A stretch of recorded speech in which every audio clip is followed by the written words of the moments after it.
Hello and welcome to Round Robin. I'm your host, Robin McCormick with the City of Hampton's Communications and Marketing Department.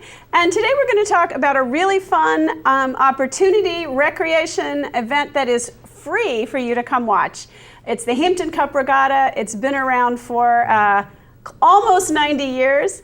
And here to hear more about it, my guest is Kraig Cole. Welcome, Kraig. Thanks for having me. And Ryan Downey from the Convention and Visitors Bureau. Obviously, you're here because there's a big tourism tie to this event. Absolutely. We're expecting how many people come out and watch? We get roughly 30 to 35,000 people that come out to the bridge for the Hampton Cup Regatta every year. Holy cow, that's, it's a big deal for Hampton. I hear the hotels are filling up because a lot of those folks are coming from out of town. Right, we're partnering with the Crown Plaza downtown Hampton. Anybody coming out to involved with the races or to come see the race, just mention the regatta, they give them their room rate that we're filling up. There are hotels that we partnered with last year, booked out, sold out, that kind of thing. But just bringing in the folks to really showcase what Hampton can provide. I mean, we have slowly tried to make this into a destination type event to bring people in. I always like to tell anybody when I go anywhere, this is the best racing you're going to see on the East Coast. I mean, I was born and raised in Hampton. I'm very proud of this event that we have here.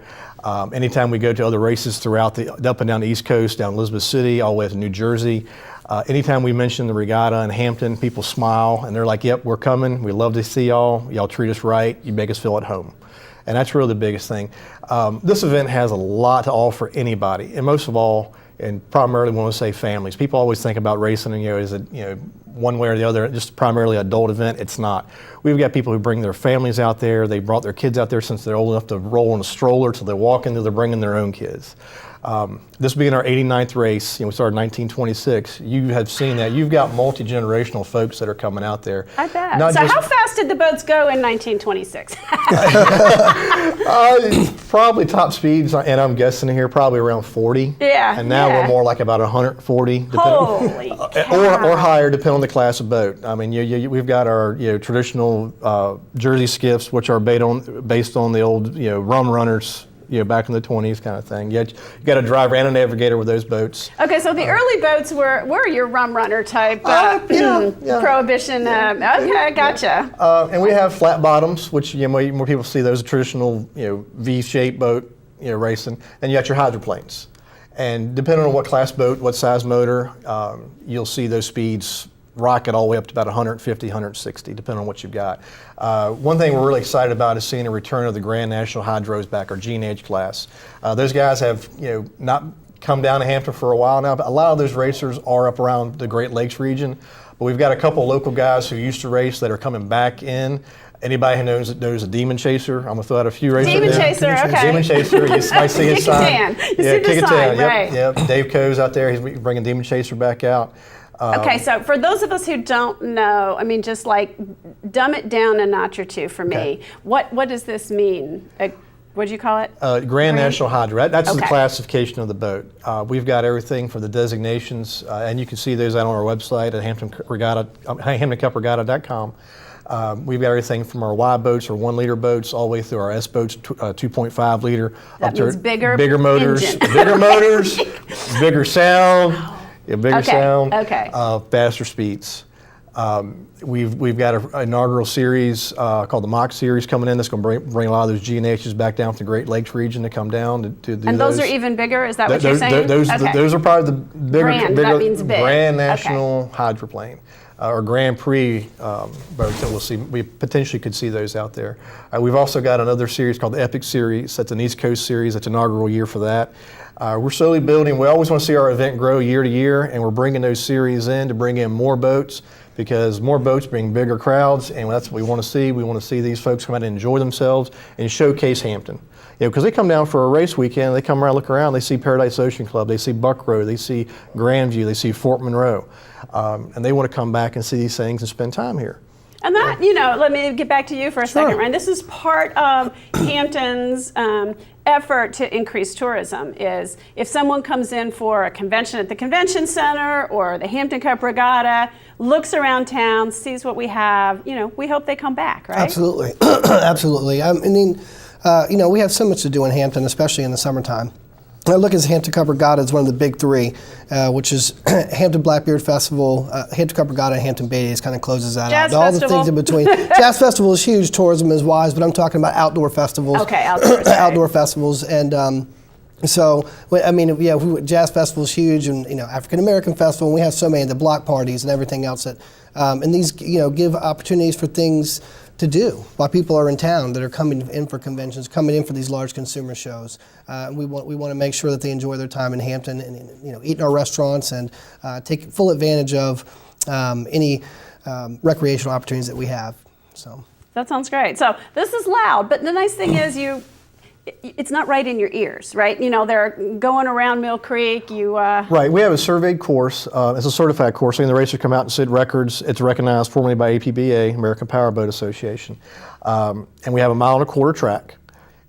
It's set in Mill Creek, so the front straightaway, anybody who's familiar with NASCAR knows straightaway and the turns. Okay. The front straightaway where our start-finish line is and our primary spectator area is the Mercury Boulevard Bridge. We shut it down from traffic light at Willard Avenue all the way up to Fort Monroe. That's where we have our sponsorship area, our start-finish line. All of our vendors will have everything from adult beverages to food vendors to different services and different craft vendors out there. So while we have maybe a break-in heats while they get the next class of boats in the water, there's things for folks to do. We have a nice-sized children's area down on the grass field down at the end of the bridge by the Fort Monroe end. We have a car show, and we are starting to get, I don't want to say concerned, but we have the nice problem of how much more room do we have to fit more cars in for the car show, because we're getting a lot of positive responses that these folks are coming out to showcase their vehicles and whatnot. And again, it's just to give a lot of different facets of the event for somebody to do. It's not just come out to watch the races, which that's what I love to do, right? But to come out, and there are other things to do. And when I say main spectator area, as Fort Monroe had closed as our Army base, we actually have the ability to for folks to come in easily on and off that avenue over there on Stillwell. And we actually placed a set of grandstands over there at turn 1. So folks, if you'd like to see the turn, see the rooster tail slide right there, that's a good spot. We put grandstands there last year. Oh, that's nice too, because then not everybody is trying to crowd onto that bridge. On the bridge. And over there it's a little shadier. Yeah, that's nice. But we did put the grandstands there last year for the first time, and we had a very positive response. So they're going back there again because we want folks that want to enjoy themselves being there. Our pit area down there, if you come in and sign a waiver, we can take you down for tours. We're taking our sponsors down for tours. We're taking all our media down to showcase our drivers. And that's really one thing. As we've grown this event and I've got more involved with this aspect of advertising the event, I really want to pump up that we've got a lot of local racers around here. And I never appreciated that or knew that, and that's one of the things we've been talking to those guys. Hey, we're bringing the media down, we're bringing our sponsors around to meet you. You're the reason why we have this race. You're the ones out here run your boat out here, and these guys are out here because they love it. They're not out there getting a pot full of money and prize money or whatnot. They're getting probably enough to cover their gas, and maybe if they tear their boat up or something. We hope they don't, but if something happens and sponsoring cracks, stuff like that. But they're out here because it's in their heart and soul. They're bringing their families. It is very much a family event. Like some of the racers I've talked to, my friend Donna, her dad was a racer. I mean, it just runs in families. Right, like Donna Jepson, wasn't it? Yes. Yeah. Donna and her husband Jacob actually run JS48 for us, and for them, they're actually part of our committee as well. He's one of our local racers at Gloucester. And these guys, like I said, it's in their heart and soul. I mean, and you can see that they love it. We've got the Lauderback family. Larry, his father Henry was a premier boat builder and racer back in the 50s and 60s. And one exciting thing we've got for this year, not the first boat that Henry built, but the first boat that he built to race for himself, the A91, had been located a year or two ago. And the person who restored it likes to stay a little under the radar, so I won't mention his name, but he has lovingly restored this boat to mint condition. Oh, wow. That will be on display on the bridge, along with a trailer showcasing a lot of the stuff from Henry, pictures along for the past years. I'm not sure when this is going to be airing, but we're actually be at Langley Speedway on the 26th of July. That possibly will be out there on display again. And there is that synergy, really, between car racing and the boat racing. I mean, these are not pretty sailboats. It's a speed. These are power boats. These are not some people call blow boats. These are raw power, piston-driven engines. running on anything from regular racing gas to the alcohol burners. And that's one thing, when they go by, you're smelling that fuel burning. I mean, there's nothing like it. But we are doing a lot of promotional, cross-promotional stuff with Langley Speedway, as you mentioned, because the demographic is very much the same. Right. We've been out to Langley working with Chuck Hall a lot to pass out our Save the Date cards, because a lot of people say, hey, I love the regatta, when is it? Right, Sometimes it's like, well, right. it was last week. That's why we're out there promoting, that's why we're doing these kind of spots.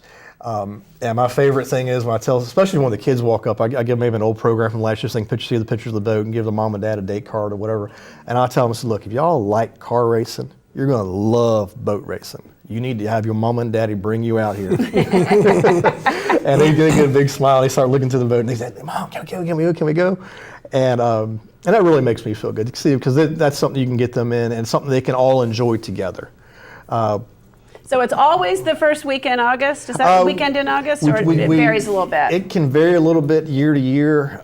Typically, 2 or 3 years, we can stay on the same weekend because of the tides. That's what I was going to say. You really have to watch. We do. We look at those tide charts year to year, sometimes multiple years out, so we can start some long distance planning. But we do have to have a minimum depth in the creek for safety purposes for the boats running, so they won't have any issues about running aground or run over any obstacles, unsubmerged, that kind of thing. Yeah. Because safety is a big factor for us. Oh, absolutely. I mean, they're not allowed to even do test runs unless we have our rescue crew on the water.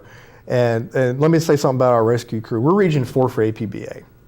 And our Region 4 water rescue folks are the best in the country. We have other regions who will contact these guys and say, hey, can you come and work our event?